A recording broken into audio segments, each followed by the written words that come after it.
নানা জল্পনা কল্পনার পর অবশেষে ছাত্র ও তরুণদের রাজনৈতিক দল আসছে পূর্ব ঘোষিত সময় অনুযায়ী, অর্থাৎ ফেব্রুয়ারির মাঝামাঝি। সব মিলিয়ে অপেক্ষা আর মাত্র 3 সপ্তাহের।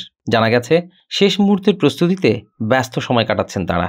দলীয় গঠনতন্ত্রে কি থাকবে, কারা আসবেন নেতৃত্বে, এসব নিয়েই চলছে জোর প্রস্তুতি। বেড়েছে মাঠের তৎপরতাও।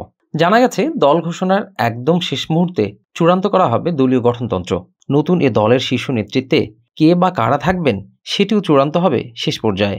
তবে শীর্ষ নেতৃত্বের শর্টলিস্টে জুলাই গণ অভ্যুত্থানের 11 জন পরিচিত মুখ রয়েছেন বলেই তথ্য এখনো পর্যন্ত।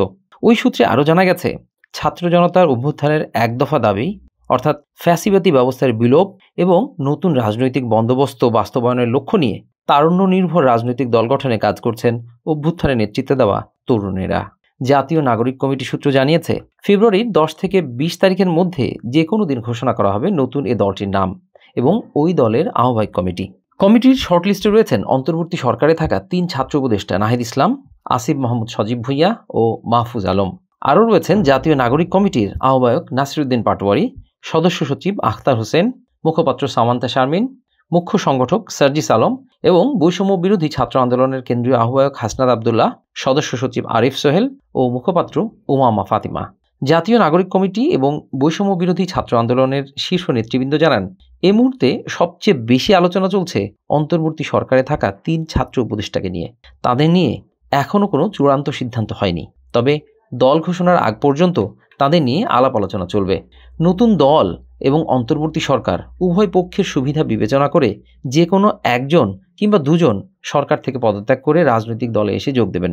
প্ল্যাটফর্ম দুটির নেতারা জানিয়েছেন দলে যোগদান এবং নেতৃত্ব গ্রহণের বিষয়ে সবচেয়ে বেশি উচ্চারিত হচ্ছে তথ্য ও সম্প্রচার উপদেষ্টা নাহিদ ইসলামের নাম। তবে শেষ পর্যন্ত এই বিষয়ে কী সিদ্ধান্ত হবে তার নিশ্চয়তা না থাকায় কেউ এই বিষয়ে বক্তব্য দিতে রাজি হননি। রাজনৈতিক দলের নাম কি হবে এ বিষয়ে জানতে চাইলে নাগরিক কমিটির নেতৃবৃন্দ বলেছেন বিভিন্ন পর্যায় থেকে এ পর্যন্ত শতাধিক নামের প্রস্তাবনা এসেছে। নামগুলো থেকে এরই মধ্যে কিছু নাম শর্টলিস্টে তোলা হয়েছে।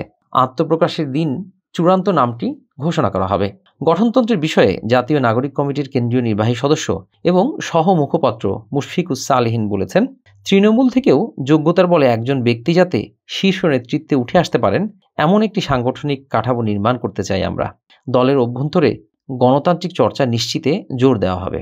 তিনি আরও বলেছেন জুলাই গণ অভ্যুত্থানের দিনগুলোর মতোই দেশের মানুষ যেন নতুন দলের গঠনতন্ত্রকেও নিজেদের বলে গ্রহণ ও ধারণ করতে পারে এই বিষয়গুলো নিশ্চিত করতে আমরা কাজ করছি। নতুন দিনের বাংলাদেশ নির্মাণের মুখপাত্র হিসেবে ভূমিকা রাখার মতো গঠনতন্ত্র আমরা দেশের রাজনীতিপ্রেমী মানুষ, বিশেষ করে তরুণ সমাজের সামনে তুলে ধরতে চাই বলে জানিয়েছেন তিনি।